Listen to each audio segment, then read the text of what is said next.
مفتی صاحب ریحان طارق صاحب کے پوڈ کاسٹ میں جواد نقوی نے حضرت امیر معاویہ رضی اللہ عنہ کے بارے میں اپنے گھٹیا خیالات کا اظہار کیا ہے.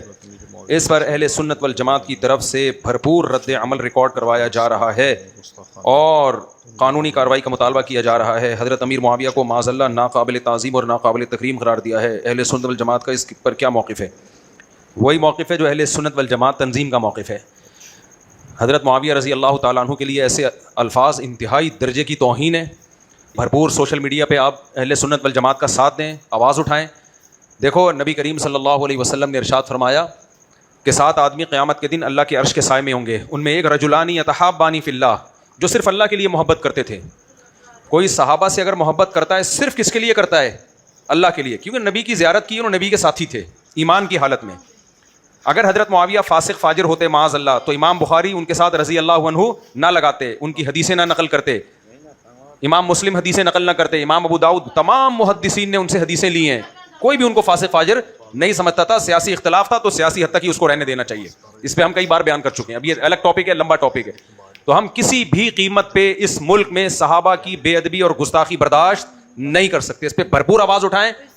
اس کو اپنے گھر کا مسئلہ سمجھیں. اگر آپ کو اللہ اس کے رسول سے محبت ہے, اس کو کسی تنظیم کا مسئلہ نہ سمجھیں, اپنے گھر کا سمجھیں. جیسے آپ کے باپ کو کسی نے گالی دی ہے, لوگ ایسے بیانات پہ نا ہمارا نیچے کمنٹس لکھے ہوئے ہوتے ہیں لوگوں نے کہ اللہ کرے تمہارا حشر بھی حضرت معاویہ کے ساتھ ہو.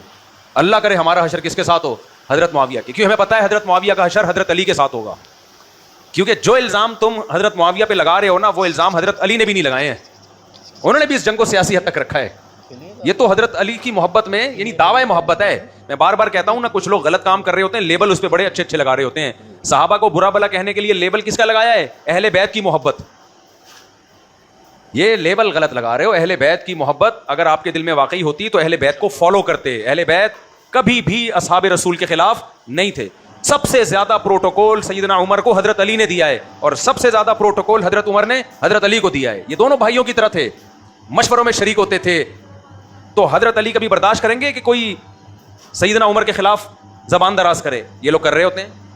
تو انہوں نے اہل بیت کا ایک لبادہ اڑا ہوا ہے, ایک لیبل اچھا لگایا ہوا ہے, اور اس اہل بیت کی محبت کا سہارا لے کے شیلٹر استعمال کر کے جس صحابی کو چاہیں برا بلا کہتے رہتے ہیں. ایک خارجی آیا حضرت عبداللہ بن عمر کے پاس, یہ شروع سے چلا آ رہا ہے. یہ جب منافقت جو پیدا ہوئی ہے نا, حضرت عثمان رضی اللہ تعالیٰ عنہ کی ساری نیکیاں ایک طرف, وہ حضرت عثمان کی ایک خطا جو غزوہ احد میں قدم اکھڑے تھے, ان کے بہت سے صحابہ کے قدم اکھڑ گئے تھے.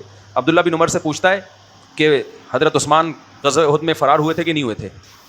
انہوں نے فرمایا کہ اگر ہوئے تھے نا تو اللہ قرآن میں کہہ چکا ہے عفا اللہ عنہم, اللہ نے سب معاف کر دیا ہے.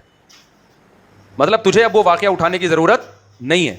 تو یہ جو منفی ذہن ہے نا, حضرت عثمان تو وہ تھے کہ نبی نے جب بیعت رضوان کیا نا تو اپنے ہاتھ کو سیدنا عثمان کا ہاتھ قرار دیا ہے, اپنے ہاتھ کو, اور کہا یہ عثمان کا ہاتھ اور یہ میرا ہاتھ ہے, میں عثمان کی طرف سے بیعت کر رہا ہوں. یہ فضیلت کسی صحابی کو حاصل نہیں ہوئی, یہ حضرت عثمان کو بھی بلا بلا کہتے ہیں. تو اس لیے میرے بھائی ان کے دل میں صحابہ کا بغض ہے, وہ کسی طریقے سے اظہار کرتے رہتے ہیں.